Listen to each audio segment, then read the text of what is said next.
Motorola Moto G6 unboxing and first impressions coming up right now.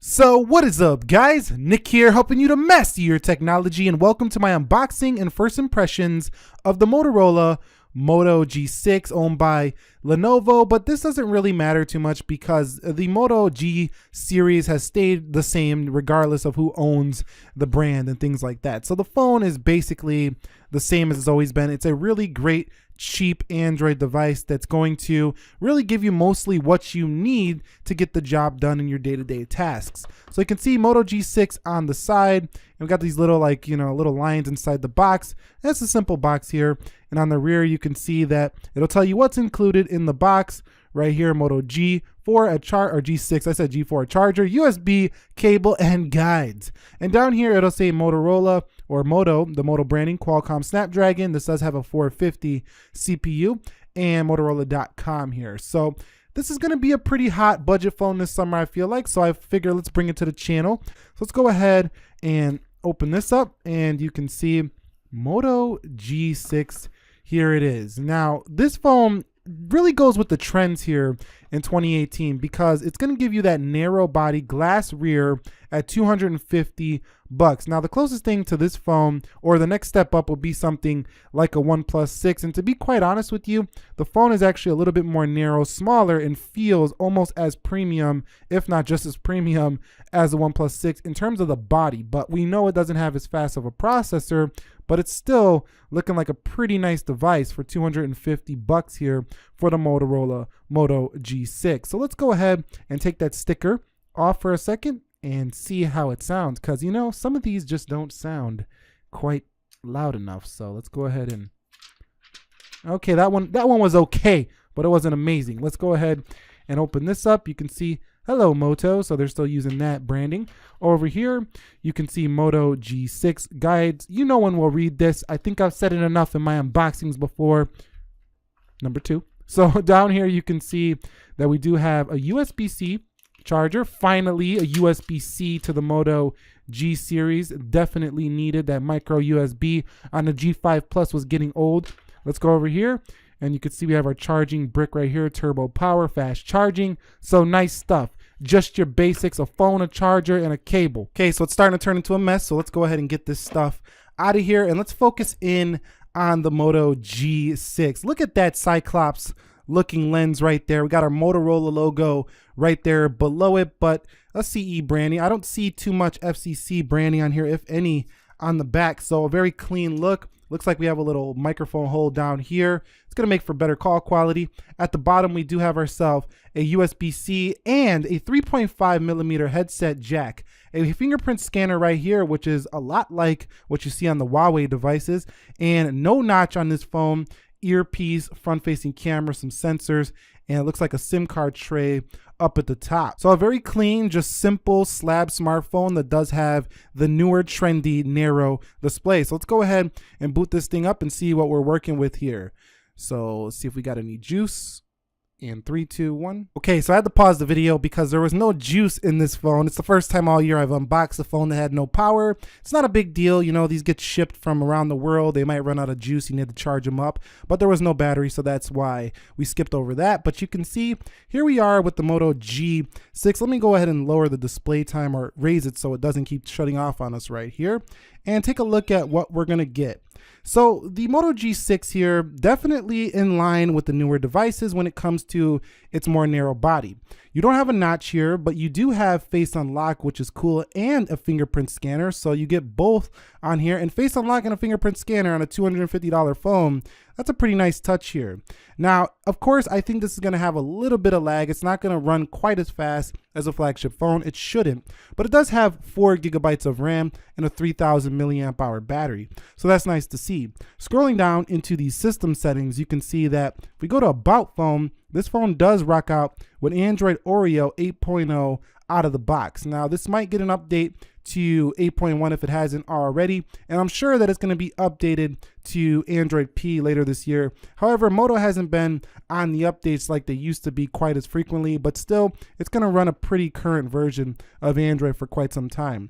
Now, what I'm noticing right away on my first impressions is that this phone feels like almost just like a OnePlus 6 from the rear. So what I'm noticing so far is that because you're not rocking with a, OLED display, you can definitely see where corners had to be cut with this device. This display is an IPS LCD capacity touchscreen, so it's liquid crystal. It's like the ones that are on, iPhone 7, those series of devices, but probably not quite as well calibrated. It's still a very good display for the money. So I think this is nice at a 1080p resolution. It gives you a high pixel density and has a 75.4% screen to body ratio. So viewing angles, probably not the best I've seen, but still, I mean, remember the price of this phone and take a look at it. It definitely looks like more than it costs. So of course, if we go into settings, you are going to get your typical, stock UI kind of look here. That's what Motorola goes for, but you do also get some of the Motorola features that you don't find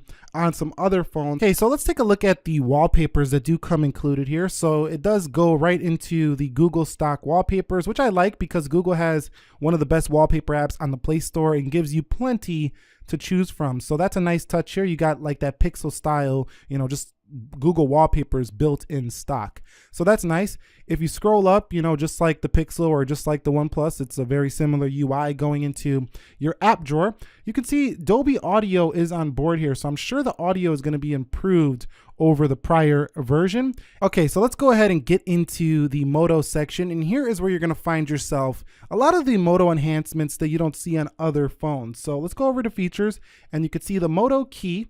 Right here, you can see access websites, apps, and devices with your fingerprint. So it's kind of like an autofill feature. Moto actions. So under Moto actions, you're going to have different types of actions, like quick screenshot, for example. You do have the one button nav, the chop twice for the flashlight, the twist for a quick capture, swipe to shrink screen, pick up to stop ringing, and flip to do not disturb. Under Moto display, you're going to be able to use the night display, the attentive display for face unlock, and you do have Moto voice here. So there is a few features that are custom for the Motorola. We'll get into those in the review. So I just wanted to showcase that. Moto's been doing that for a while. So it's a clean software with just a couple of added features, including the FM radio, which is now supported for the Galaxy S9 and S9 Plus as well. But overall, I think most people in this price range are really going to enjoy this clean software. It is listed as splash resistant, so a little rain's not going to hurt this phone at all. A couple of shortcomings here are you don't have Bluetooth 5.0 on this device. That's reserved for a flagship. But let's go ahead and open up the camera and take a look and see how this camera looks on just, let's just do a quick little photo. I got the BlackBerry Key 2 over here, and let's see how this camera performs. Now, the BlackBerry Key 2 doesn't have a great camera either, but let's take a look at this one and see what happens. So first shot, not looking bad, in good lighting, detail pretty strong. We're going to go ahead and test out this more before the full review, but it looks pretty good for a budget phone so far. Motorola has made decent, never amazing cameras, but definitely decent enough to please, the person who's probably in the market for a phone like this. But heading more into the camera, let's take a look at the features. You can see spot color, panorama, portrait, face filters, slow motion, time lapse, and some more face filters in the video mode. So let's go back into the camera and let's take a look at in the settings, what we have in the settings. So let's go over here in the settings, and you can see you could turn off the shutter sound. You do have the ability to change the photo sizes on the rear, and you do have the assistive grid. You can do video at up to 1080/60. So no 4K here. That's a real bummer here for this device. No 4K, because 4K is pretty much on every, major league smartphone these days. So definitely that's a bummer. No 4K, because that's really strong video quality. So that's about it. First impressions, it definitely feels like a pretty good value for the money. Now I'm gonna have to actually test it out and give you my real world honest thoughts after a while. If you guys want to see some comparisons like this versus the OnePlus 6, maybe some older iPhones that are now cheaper like this device, or even maybe some other Android phones that compete with this device, let me know down below in the comment section of this video. I don't really like this little Motorola logo on the front though. I like how a lot of new phones took the logos off the front of their devices. Just a personal thing, just a personal impression. Starting at $249, it's probably going to get discounted all year this year. This can be a great B phone, a backup phone, you know, one you have just in case you crack your phone, or if you're just looking for a really solid phone and you don't want to pay even a $500 for a phone, this should be high on your list in the Motorola Moto G6. If you found this video helpful, enjoyable, entertaining, and informative, click the like button for me. Any questions, comments, video suggestions, start dropping them down below as I prepare the full review. Nick here helping you to master your technology. Be sure to be well. I will catch you all in the next episode, and peace.